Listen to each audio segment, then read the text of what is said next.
नमस्कार विद्यार्थी मित्रांनो, शिक्षण वेद या यूट्यूब चॅनलवर मी रुपाली गिरी आपले स्वागत करते। आजच्या लेक्चरमध्ये आपण पाहणार आहोत बीएडच्या प्रथम वर्षातील महत्त्वाचा असणारा विषय म्हणजे विज्ञान अध्यापनशास्त्र। याविषयी माहिती आजच्या लेक्चरमध्ये पाहणार आहोत। तुमचे पेपर ऑब्जेक्टिव्ह स्वरूपात म्हणजे ऑनलाईन असो की ऑफलाईन असो तर दोन्हीही परीक्षेच्या स्वरूपासाठी तुम्हाला हे लेक्चर उपयोगी ठरणार आहे, कारण हे डिस्क्रिप्टिव्ह स्वरूपात मी घेतलेलं आहे आणि कशा पद्धतीने तुम्हाला त्याच्यावर वस्तुनिष्ठ प्रश्न MCQ टाइप क्वेश्चन विचारले जातात त्या हे सुद्धा तुम्हाला या लेक्चरच्या थ्रू क्लिअर होणार आहे। चला जास्त वेळ न घालवता आपण लेक्चरला सुरुवात करूया। बघा, ह्या विज्ञान अध्यापनशास्त्र या विषयामध्ये एकूण किती तर एकूण 4 घटक आहेत। तर त्यातला पहिला आहे अध्ययन आणि शास्त्राचे स्वरूप, दुसरा आहे अध्ययनासाठीच्या पद्धती, तिसरा आहे अध्ययन साहित्य आणि विषयातील संशोधन आणि चौथा घटक आहे विज्ञान विषयातील विविध घटकांचे अध्यापन। असे 4 घटक आहे। त्यातला पहिला जो घटक आहे अध्ययन आणि शास्त्राचे स्वरूप, हा जो घटक आहे त्या घटकातील माहिती आज आपण इथे पाहूया। मग यातील मुख्य किंवा या मुख्य घटकातील उपघटक आहे तो म्हणजे विज्ञान, अर्थ, स्वरूप, व्याप्ती आणि त्याचं महत्त्व काय आहे ते सुद्धा आपण इथे बघणार आहोत। म्हणजे पहिल्या घटकातील उपघटक पाहणार आहोत। विज्ञानाचा अर्थ काय, त्याचं स्वरूप काय, त्याची व्याप्ती आणि त्याचं महत्त्व आजच्या या लेक्चरमध्ये कव्हर करून घेणार आहोत। आणि हे सांगताना तुम्हाला वस्तुनिष्ठ प्रश्नाचेही उत्तर यामध्ये किंवा वस्तुनिष्ठ प्रश्न सुद्धा कशा प्रकारे विचारले जातात हे सुद्धा मी तुम्हाला सांगणार आहे। चला जास्त वेळ न घालवता आपण लेक्चरला सुरुवात करूया। यातील पहिला घटक मी सांगितलं त्याप्रमाणे त्यातला उपघटक आहे विज्ञान, त्याचा अर्थ, स्वरूप, व्याप्ती आणि महत्त्व। आणि दुसरा जो उपघटक आहे समवाय आहे विज्ञान विषयाच्या विषयाअंतर्गत व इतर विषयाशी असणारा समवाय। आणि तिसरा जो उपघटक आहे तो म्हणजे शास्त्र विषयाचा इतिहास। म्हणजे यामध्ये काय बघायचं आहे आपल्याला तर शास्त्र अध्यापनातील विशिष्ट टप्पे कोणते, महान थोर शास्त्रज्ञांची विज्ञान विषयातील योगदानं कोणकोणती आहेत, जसं की Einstein, Isaac Newton, doctor Homi Bhabha, APJ Abdul Kalam यांचे जे कार्य आहे विज्ञान विषयाविषयी ते सुद्धा आपण या घटकात पाहणार आहोत। आणि त्याचप्रमाणे शालेय स्तरावरील विज्ञान विषयातील विविध देह व सर्वसामान्य उद्दिष्टांचा अभ्यास आपण करणार आहोत। आज आपण अभ्यासणार आहोत विज्ञानाचा अर्थ, स्वरूप आणि त्याचं महत्त्व। तर बघा, यामध्ये प्रश्न कसा विचारला जातो, जर तुमचे ऑफलाईन पेपर असतील तर डिस्क्रिप्टिव्ह स्वरूपात तुम्हाला प्रश्न विचारला जातो की विज्ञान या विषयाचा अर्थ व संकल्पना स्पष्ट करा। तर त्यावेळेस तुम्हाला हे असं सविस्तर मुद्द्याच्या स्वरूपात प्रश्न उत्तर लिहायचे आहे। तर इथं मुद्दे कोणकोणते घेऊन तुम्ही ते प्रश्नाचं उत्तर सोडवणार आहेत।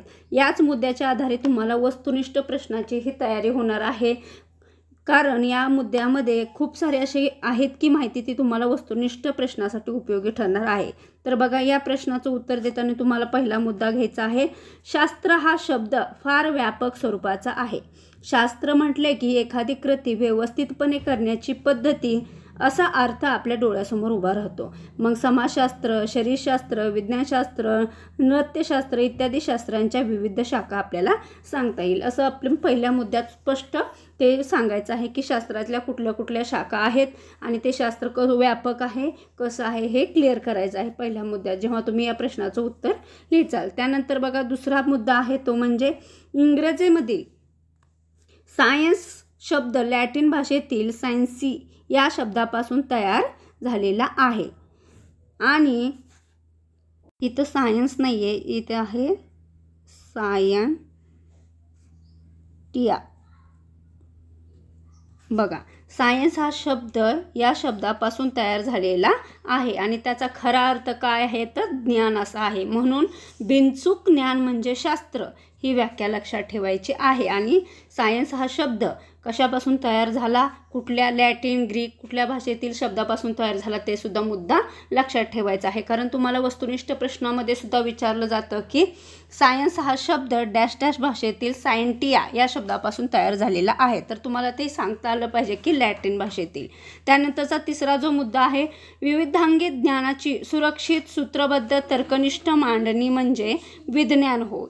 त्यानंतरचा जो मुद्दा आहे तो म्हणजे त्यामध्ये आपल्याला सांगता येईल की अचेतन शास्त्रात विज्ञान, रसायन, भूगर्भ, खगोल इत्यादी शास्त्रांचा अभ्यास होतो। अचेतन शास्त्र म्हणजे काय तर ह्या शास्त्रामध्ये कशाचा अभ्यास केला जातो तो विज्ञान, रसायन, भूगर्भ आणि खगोल इत्यादी शास्त्रांचा अभ्यास केला जातो. आणि अचेतन पाहिलं आता सचेतन या शास्त्रात कोणकोणत्या बाबींचा किंवा कोणकोणत्या शास्त्रांचा अभ्यास केला जातो, तर सचेतनमध्ये केला जातो वनस्पतीशास्त्र, प्राणीशास्त्र, आचारसंहिता आणि इत्यादी जैविक शास्त्रांचा अभ्यास आपण सचेतन शास्त्रात करतो. त्यानंतरचा मुद्दा तुम्हाला कोणता घ्यायचा आहे, तर शास्त्रीय ज्ञान कोणत्या पद्धतीने होते. बघा, कुठलंही शास्त्रीय ज्ञान आणि कोणत्या पद्धतीने ते आपल्याला प्राप्त होतं यासाठी एक उदाहरण देत आहे. त्या उदाहरणाद्वारे आपण ते व्यवस्थित समजून घेऊ शकतो. तर बघा, उदाहरण आहे आर्किमिडीजचा सिद्धांत जो आहे तो सर्वांना माहीत आहे, पण त्याचा शोध कसा लागला हे पुढील घटनेवरून समजू शकेल. आता आर्किमिडीजचा सिद्धांत सगळ्याला माहीत आहे, पण त्याचा शोध कोणी लावला आणि कसा लागला हे आपल्याला माहीत नाही. त्यालाच आपण शास्त्रीय ज्ञान म्हणतात. म्हणजे एखाद्या प्रकारे शास्त्रात अभ्यास करताना एखाद्या गोष्टी किंवा नियम किंवा सिद्धांत कसे तयार होतात आणि त्याची निर्मिती कशी होते, तर या उदाहरणावरून तुमच्या लक्षात येईल. तर बघा, हिरो राजाच्या पदरी आर्किमिडीज नावाचा एक शास्त्रज्ञ होता. हे नाव पण लक्षात ठेवा, वस्तुनिष्ठमध्ये येऊ शकतं. सोनाराने तयार करून आणलेल्या राजमुकुट शुद्ध सोन्याचा नसावा असा संशय कोणाला होता, त्या राजाला होता. मग त्यांनी काय केलं, त्यातील सत्य शोधून काढण्यासाठी त्यांनी कोणाला सांगितलं, आर्किमिडीजच्या समोर मोठा प्रश्न होता. मग ते आर्किमिडीजला त्यांनी सांगितलं. मग हा प्रश्न सोडवण्यासाठी त्यांनी काय केलं, तो सतत त्या विचार करू लागला त्या गोष्टीचा. मग शुद्ध सोने कसे शोधावे याचा त्याला प्रश्न त्याला सारखा भेडसावू लागला. मग एकदा काय झालं, तो पाण्याने भरलेल्या एका हौदात आंघोळीसाठी उतरला आणि त्याचवेळी त्याला त्याच्या आंघोळ करताना जेव्हा त्यांनी हौदामध्ये उडी मारली तेव्हा बाहेर काही पाणी पडलं आणि त्याचा विचार करत विचारमग्न आर्किमिडीजने याचं निरीक्षण केलं की हे पाणी बाहेर आलं. मग विचार करून असा तर्क काढला की पाण्यात घन पदार्थ बुडविले असता स्वतःच्या आकारमाना इतके पाणी बाजूला सारतो. यावरून त्याने अनेक प्रयोग केले आणि त्याला असे आढळले की वजन समान ठेवल्यास जास्त घनतेचा पदार्थ कमी पाणी बाजूला सारतो आणि कमी घनतेचा पदार्थ जास्त पाणी बाजूला सारतो. हा मुद्दा पण लक्षात ठेवा, कोणत्या कसल्या घनतेचा, जास्त का कमी घनतेचा, हा मुद्दा कारण तुम्हाला हा वस्तुनिष्ठमध्ये विचारला जाऊ शकतो. त्यामुळे हा पॉईंट पण लक्षात ठेवा. मग यावरून काय त्यांनी सिद्ध केले, तर पहा, सिद्ध केले की राजमुकुटातील अशुद्ध सोने तितक्याच वजनाच्या शुद्ध सोन्यापेक्षा अधिक पाणी बाजूला सारते. हे त्याने प्रयोगाने सिद्ध करून राजाच्या शंकेचं काय केलं, निरसन केलं. आणि त्यालाच आपण आर्किमिडीजचा सिद्धांत असं म्हणतो. मग ह्या सिद्धांतावरून आपल्याला काय लक्षात येतं की कुठलाही सिद्धांत उत्पत्ती होताना का उत्पन्न होताना खालील प्रमुख 5 टप्पे आपल्याला लक्षात येतात. मग ते 5 टप्पे कोणतं सिद्धांत तयार होताना, तर लक्षात असू द्या. पहिला जो टप्पा आहे तो आहे प्रथम समस्या निर्माण होतो. बघा, कोणत्याही गोष्टीचा विचार करण्यासाठी आपल्याला पहिली त्या गोष्टीची समस्या किंवा गरज निर्माण होते, मग आपण त्याचा विचार करतो. आणि दुसरा जो टप्पा आहे तो म्हणजे प्रत्यक्ष घडणाऱ्या गोष्टीचा आपण काय करत असतो, निरीक्षण करत असतो. जसं समस्याच्या दृष्टीनं आपण विचार करत असतो आणि त्याच दृष्टीनं निरीक्षण करत असतो. मग तिसरा जो टप्पा आहे तो आहे या निरीक्षणावरून आपण काय करतो, अनुमान आणि काही तर्क लावतो. बघा, कुठलाही सिद्धांत तयार होताना डायरेक्ट त्याचा निर्णय किंवा नियम तयार केला जात नसतो, तर त्याआधी त्या काही अनुमान, काही तर्क लावलेले असतात. मग चौथा जो टप्पा आहे, या तर्काचा खरे खोटेपणा प्रत्यक्ष प्रयोगाने पडताळून पाहिला जातो आणि त्यानंतरच तो सिद्धांत तयार होतो. मग अशा प्रकारे आपल्याला सिद्धांत तयार होताना कुठले 4 टप्पे असतात ते पण मुद्दा लक्षात ठेवा, कारण ते सुद्धा तुम्हाला वस्तुनिष्ठ प्रश्नामध्ये विचारले जाऊ शकते. आणि अशा प्रकारचा डिस्क्रिप्टिव्ह स्वरूपात प्रश्न आला तरी तुम्ही हे सविस्तर एका टप्प्यात लिहून काढू शकता. फक्त तुम्हाला मुद्दे आणि टप्पे लक्षात ठेवायचे आहेत. मग अशा प्रकारे आपल्याला टप्प्यामधूनच शास्त्रीय शोध लागत असतात आणि या शोधामधूनच शास्त्रीय ज्ञान मिळत असते व असलेले ज्ञान काय होत असते, दृढ होत असते. म्हणजे बघा, एवढ्या पॉईंटमध्ये तुम्हाला खूप सारे वस्तुनिष्ठ प्रश्न पण लक्षात येतील. दीर्घोत्तरी प्रश्न सोडवताना कोणकोणते मुद्दे लक्षात ठेवून त्याच्या स्वरूपात आपल्याला ते लिहायचे आहेत, हे पूर्ण मुद्दे मी तुम्हाला इथे दिलेले आहेत. तर आता पुढचा पाहूया. आता आपण शास्त्र म्हणजे काय याची संकल्पना आणि अर्थ पाहिला. मग आता काय पाहणार आहोत, तर शास्त्र अध्यापनाचा इतिहास. मग प्रत्येक गोष्टीला इतिहास असतो, मग शास्त्र अध्यापनाला पण इतिहास आहे. मग त्याविषयी माहिती पाहू. मग प्रश्न कसा विचारला जाऊ शकतो पेपरमध्ये, जर दीर्घोत्तरी प्रश्न असतील तर शास्त्र अध्यापनाच्या इतिहासाविषयी सविस्तर माहिती तुम्हाला द्यायला सांगितली जाते. मग कोणते मुद्दे लक्षात ठेवायचे, ते पण बघा. मुद्दा आहे, फर्स्ट मुद्दा आहे तो म्हणजे 18व्या शतकापर्यंत शिक्षणामध्ये शास्त्र विषयाचा समावेश असावा. ही गोष्ट अनेक व्यक्तींना मान्य नव्हती. म्हणजे 18व्या शतकापर्यंत शास्त्राला महत्त्व नव्हतं. हा मुद्दा पण लक्षात ठेवा, वस्तुनिष्ठमध्ये विचारला जाऊ शकतो. परंतु 19व्या शतकामध्ये मात्र शास्त्र विषयाचा अभ्यास कसा सुरू झालेला आपल्याला आढळतो. हा पण मुद्दा लक्षात असू द्या. मग मुद्दा 2 मध्ये तुम्ही काय लिहिणार, तर सन 1837 मध्ये प्रथम इंग्लंडमधील शाळांमधून शास्त्र विषयाचे अध्यापन सुरू झाले व नंतर 25 ते 30 वर्षात विविध प्रकारच्या शास्त्र विषयाचे अध्यापन होऊ लागले. बघा, वस्तुनिष्ठ प्रश्नासाठी महत्त्वाचा आहे. कसा विचारला जाऊ शकतो, डॅश डॅशमध्ये प्रथम इंग्लंडमधील शाळांमधून शास्त्र विषयाचे अध्यापन सुरू झाले. तर तुम्हाला साल दिलं जातं 1837, 38, 39, 40. तर तुम्हाला ते लक्षात ठेवायचं आहे 1837. त्यानंतर बघा, तिसरा जो पॉईंट आहे किंवा तिसरा जो मुद्दा आहे तो म्हणजे सन 1852 मध्ये लंडनमध्ये शास्त्र विषयाची परीक्षा घेण्यास सुरुवात झाली आणि पहिल्या महायुद्धाच्या काळात म्हणजेच 1914 ते 1918 या कालखंडातील युद्धामुळे सर्वांना शास्त्र विषयाचे महत्त्व पटले. तर का युद्धामुळेच का शास्त्र विषयाचे महत्त्व पटले, तर पहा, कुठलाही तर्क अनुमान लावताना युद्धात होणारी परिस्थितीचा अनुमान किंवा तर्क आधीच लावल्यामुळं काय होतं, युद्धामध्ये होणारं जे आर्थिक किंवा जीवित नुकसान आहे ते टाळता येत होतं. त्यामुळं हे महत्त्व पहिल्या महायुद्धामध्ये शास्त्राचं पटून आलं. त्यानंतरचा जो चौथा मुद्दा आहे, इथं 4 नंबर आहे,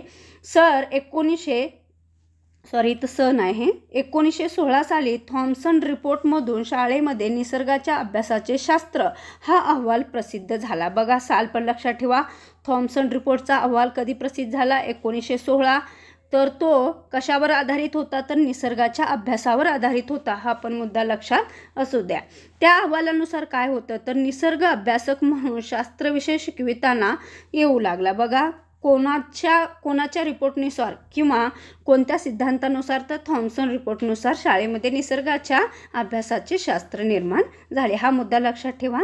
त्यानंतर पहा, सन 1938 मधील स्पेन रिपोर्ट, आता थॉम्सन रिपोर्ट पाहिला, हा आहे स्पेन रिपोर्ट, व 1943चा नारूड रिपोर्ट. आता हे दोन्हीही साल लक्षात ठेवा, त्यांचं नावही लक्षात ठेवा.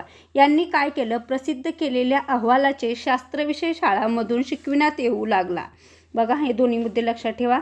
त्यानंतर काय झालं, भारतातील शाळांमधून सुरुवातीला वैदिकशास्त्र, खगोलशास्त्र इत्यादी विषय शिकवले जात होते, परंतु प्रत्यक्षात शास्त्र शिकविण्यास सुरुवात झालेली नव्हती. मग सन 1897 मध्ये काय झालं, चार्टर ॲक्टनुसार शास्त्र विषयाचे ज्ञान शिकवण्याचे ठरले. बघा, चार्टर ॲक्ट महत्त्वाचा होता, कारण शास्त्र हा विषय भारताच्या शिक्षणामध्ये नव्हता, तो समाविष्ट करण्यात आला किंवा ठरवण्यात आलं की हा विषय आपण शिकू.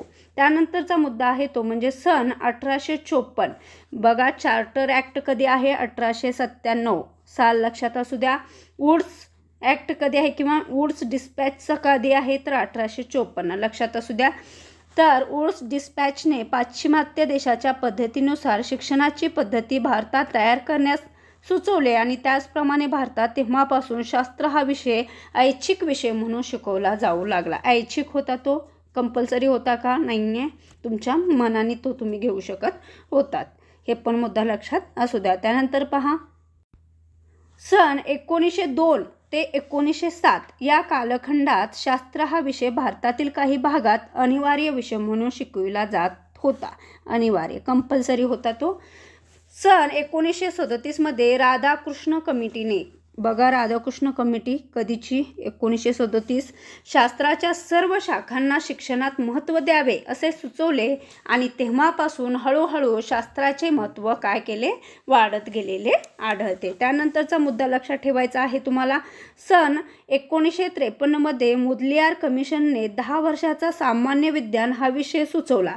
तर मुदलियार कमिशनने सुचवलेला विषय कोणता आहे, तर 10 वर्षाचा सामान्य विज्ञान हा विषय. आणि तेव्हापासून शास्त्र शिकवण्याचे महत्त्व वाढवून शास्त्र अध्यापनाची खूपच गतीने वाटचाल झालेली आपल्याला दिसते. मुदलियार आयोग किंवा मुदलियार कमिशन कोणत्या सालचं होतं, 1953. हा मुद्दा पण लक्षात असू द्या. त्यानंतर पहा, सन 1964मध्ये, हा माहीतच आहे तुम्हाला, 1964मध्ये काय तर डॉक्टर कोठारी यांच्या अध्यक्षतेखाली एक समिती नेमण्यात येऊ लागली आणि भारतीय, अमेरिकन व रशियन तज्ज्ञांच्या मदतीने काय झालं, काही सूचना शासनाला केल्या आणि या समितीने आपला अहवाल कधी सादर केला तर 1966मध्ये प्रसिद्ध केला.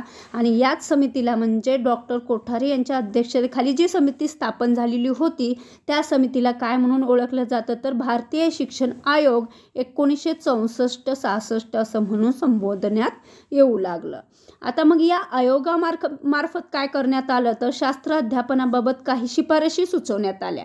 मग त्या कोठारी आयोगाने किंवा भारतीय शिक्षण आयोगाने कोणकोणत्या शिफारशी सुचवलेल्या आहेत शास्त्र अध्यापनाविषयी तर त्या आपण इथे पाहूया. तर पहिली शिफारस आहे ती म्हणजे शास्त्र विषय आवश्यक म्हणून शिकवावा, ही एक शिफारस त्यांनी केलेली आहे. त्याचप्रमाणे प्राथमिक स्तरावर सभोवतालचे जीवन व शास्त्राची सांगड घालावी, ही दुसरी शिफारस केलेली आहे भारतीय शिक्षण आयोगाने. त्यानंतरचा जो मुद्दा आहे, उच्च प्राथमिक स्तरावर नियम, सिद्धांत, तत्त्वे यांची तोंड ओळख करून द्यावी. त्यानंतर चौथी जी शिफारस आहे ती म्हणजे माध्यमिक स्तरावर रसायनशास्त्र, भौतिकशास्त्र आणि जीवशास्त्र स्वतंत्रपणे शिकवावेत. हा पण मुद्दा गरजेचा आहे, लक्षात असू द्या. तुम्हाला वस्तुनिष्ठमध्ये विचारलं जाऊ शकतं की माध्यमिक स्तरावर डॅश डॅश व डॅश डॅश स्वतंत्रपणे शिकवावे अशी शिफारस भारतीय शिक्षण आयोगाने केलेली आहे. तर तुम्हाला ते सब्जेक्ट लक्षात आले पाहिजे. तर रसायनशास्त्र आणि भौतिकशास्त्र आणि जीवशास्त्र. त्यानंतरची शिफारस आहे शास्त्र व शेतीशास्त्र व तंत्र यांची सांगड घालावी. त्यानंतरची शिफारस उच्च शिक्षणात शास्त्र संशोधनाला वाव मिळावा. आणि 7वी शिफारस आहे शास्त्र अध्यापन पद्धती परिणामकारक कराव्यात, ही अशी शिफारस दिलेली आहे.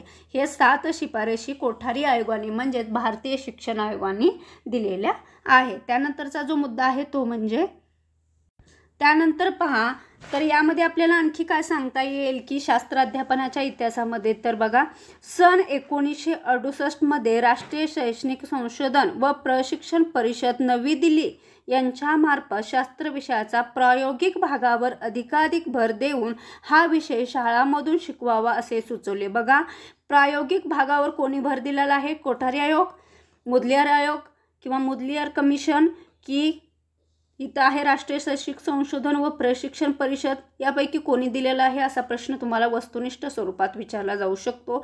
त्यामुळे लक्षात असू द्या, शास्त्र विषयाच्या प्रायोगिक भागावर भर कोणी दिलेला आहे तर राष्ट्रीय शैक्षणिक संशोधन व प्रशिक्षण परिषद यांनी दिलेला आहे.